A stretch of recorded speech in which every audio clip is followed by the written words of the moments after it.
విజయనగరం జిల్లా గజపతినగరం మండలంలో పురిటిపెంట మెంటాడు వెళ్లే రోడ్డు పరిస్థితి మరీ అధ్వానంగా మారిపోయింది. వర్షం పడితే రోడ్డంతా చెరువును తలపించడంతో సిపిఎం ఆధ్వర్యంలో ధర్నా చేపట్టారు.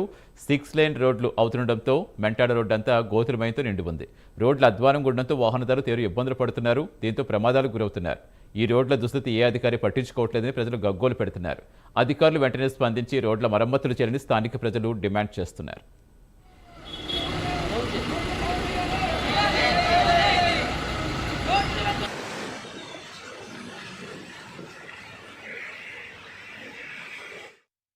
రోడ్ల వెంట హైవే రోడ్ల కన్నా అధ్వానంగా లోడ్ ఎక్కువ ఉన్నటువంటి లారీలతో ఇసుకని, సిమెంట్ని, ఇతర మెటీరియల్ని తోలుకొని కాంట్రాక్టర్ అక్కడ వర్క్ చేస్తున్నాడు. ఈ కాంట్రాక్టర్ సేవలోనే గత ప్రభుత్వం మునిగి తేలింది. అందువల్ల ఈ రోడ్లు శుభ్రంగా మరమ్మతులు అయిపోయాయి. ఈ మెంటార్ రోడ్డుకి ఇద్దరు మంత్రులు ఇప్పుడు ఉన్నారు.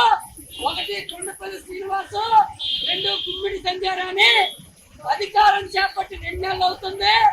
వాళ్ళకి మేము రిక్వెస్ట్ చేసేది ఏంటంటే, కాంట్రాక్టర్ పని కాంట్రాక్ట్ చేసుకుని పోతే ఇక్కడ ఉన్నటువంటి రవాణా కార్మికులు బతుకులు ఎలా తీరుస్తారు, అలాగే ప్రయాణికులు